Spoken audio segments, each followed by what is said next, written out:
My daughter lied and ruined a man's life. Now she's facing the truth. Chapter 1. The lie that shattered everything. I still remember the exact moment the world cracked open beneath my feet. My daughter, 16 at the time, sat on the edge of our living room couch, pale and trembling. Her eyes, bloodshot from tears or maybe the alcohol she admitted to drinking at a party earlier that night, stared into mine. I could feel her hands shaking in mine. My baby girl. Then she said it. Mom. He touched me. I blinked. Who? D, she whispered, her stepfather. My husband. Everything after that blurred into a horrible rush. I remember gasping. My heart pounding so hard I thought I'd pass out. The tears came instantly. I wanted to throw up. My mind screamed no, but my body acted. I got up, walked into the bedroom where D was folding laundry. I looked him dead in the eye and told him to get out. He asked why. When I told him what she said, he froze, then crumbled. He collapsed to the floor, sobbing, insisting it wasn't true. He crawled toward me, begged me to believe him, said he would never hurt her. Never. But how could I even take that risk? I had one job, to protect my child. So I called the police. They came that same night. Handcuffed him on our front porch in his pajamas. Our neighbors watched from behind blinds. Our dog barked as he was shoved into the back of the cruiser. My daughter was crying. I was crying. He was screaming his innocence, but it didn't matter. The moment that accusation left her lips, I had made my decision. And I had no idea just how deep that decision would cut, not just through my marriage, but through the life of an innocent man. Chapter 2. The Fallout. The silence in the house after D was gone was unbearable. Not the quiet kind that comforts, but the kind that screams at you from the walls, from the echoes of footsteps that no longer walked those halls. My daughter barely spoke in the days that followed. She stayed in her room, and when she came out, she acted fragile, quiet, guilt-ridden, and small. And I, trying to be the mother I thought I had to be, wrapped myself in her pain and pushed down the screaming doubts that kept me awake every night. I filed for divorce a week after his arrest. I told friends and family what had happened. Most were shocked, some quietly questioned it, but I stood firm. I told them a mother has to believe her child, especially about something like this. The investigation dragged on for weeks. There were no physical signs, no witnesses, and my daughter's story began to falter. But the damage was already done. D was formally charged with contributing to the delinquency of a minor and some vague misconduct. He took a plea deal. Not because he was guilty, but because the system made it clear he could lose everything if he didn't. And truthfully, he already had. He lost his job. His employer asked him to resign, discreetly. Our neighbors avoided him like a plague. People from church stopped calling. Some even told me to stay strong, as if I were the widow of a war hero instead of the woman who destroyed her own husband's life on hearsay. He moved to another city. Started over, or tried to. I didn't follow his trail. I told myself I had to protect my daughter, that I did the right thing.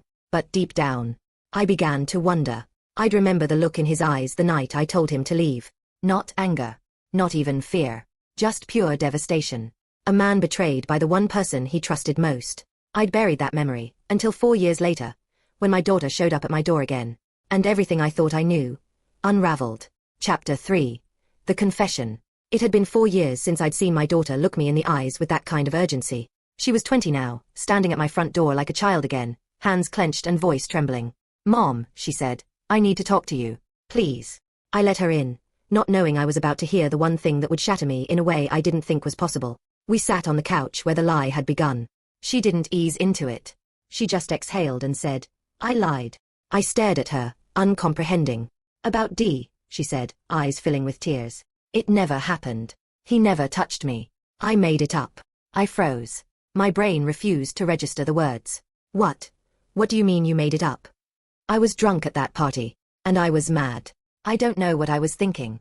I wanted Dad back. I thought maybe if D was gone, you and Dad would get back together. She sniffled like a child caught in a prank. But this wasn't a prank. This was a grenade lobbed into the center of our lives. "You ruined a man's life." I snapped. "You destroyed our family. Do you understand what you've done?" She burst into tears. I didn't mean for it to go that far. I was scared. Once I said it, I didn't know how to take it back.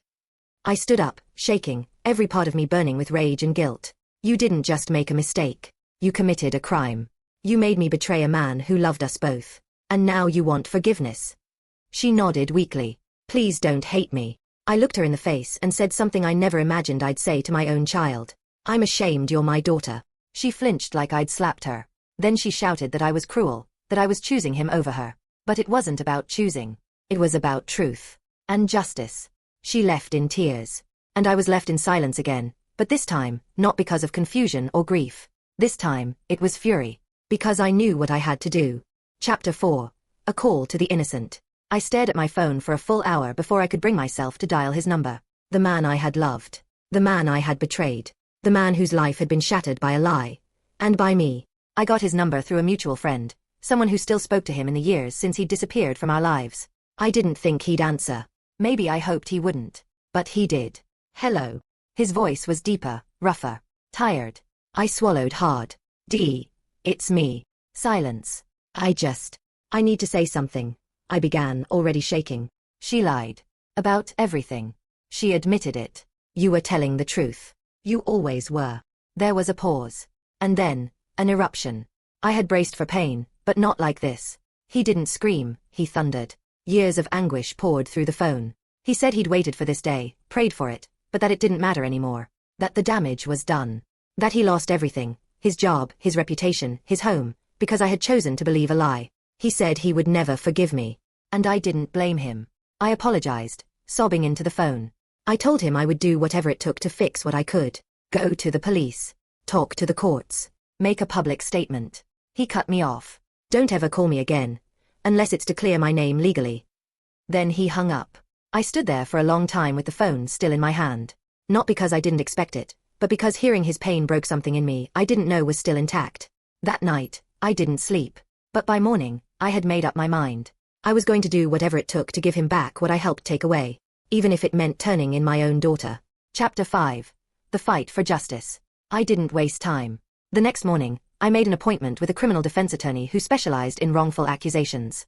I laid everything out, my daughter's confession, the damage done, the plea deal Dee had taken. The lawyer listened quietly, then asked the question I had already prepared for.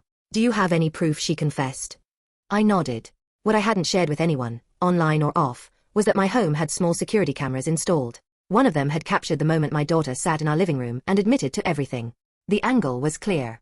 Her voice was steady. Her words were unmistakable. I made it up. Dee never touched me. I just wanted him gone. The lawyer nearly dropped his pen. You realize this changes everything? Yes. I did. Over the next few days, things moved fast. We contacted the district attorney's office. I reached out to Dee's lawyer.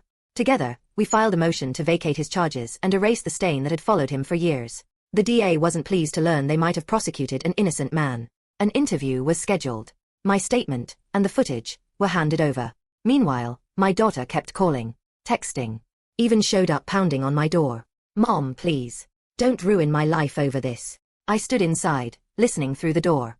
You already ruined his, I replied. I warned her not to come back unless it was to make a formal confession to the authorities. But she didn't want accountability. She wanted mercy without consequences. That's when I knew. This wasn't just about fixing a legal record. This was about choosing the truth, even if it meant watching my own daughter face the law. And I was ready. Chapter 6. Truth and Consequences. The knock on her door came just before noon. I wasn't there, but I heard about it soon enough. The DA's office had reviewed the evidence, the video, my formal statement, the plea history, and moved swiftly. A process that had taken years to destroy Dee's life was now moving in weeks to undo what little could still be undone. They interviewed me under oath. I cooperated in full. And then, the day I dreaded but expected, my daughter was formally contacted. She called me 6 times that night. I didn't answer. Instead, I sat with Dee's lawyer on a video call as he walked me through the next steps. The DA was pursuing vacatur of Dee's charge and full expungement. It wouldn't erase the years he spent under suspicion, but it would wipe his record clean. His name would, in the eyes of the law, no longer carry the stain of a crime he didn't commit. I cried when I heard the word, exoneration. Meanwhile, the district attorney informed me they were preparing possible charges against my daughter. False reporting, perjury, and obstruction. Whether they'd follow through would depend on how cooperative she was from here. She hasn't been. When she finally reached me through a different number, her voice was full of rage and panic. You're going to let them put me in jail? I was 16. I didn't yell. I simply said, you were 16 when you destroyed a man's life. You're 20 now, and you still won't fix it. She hung up. That was 2 weeks ago. I've since installed a new security system. I've kept the authorities informed. My lawyer suggested a restraining order if she continues showing up.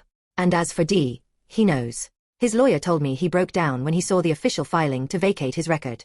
Not with joy. With exhaustion. With disbelief. And maybe, a little bit of justice. We still haven't spoken. I respect his silence. He owes me nothing. But I owe him everything. I will never forgive myself for what I did. And I will never forgive my daughter for what she chose. Sometimes, redemption is impossible. But justice, even after all this time, is still worth fighting for.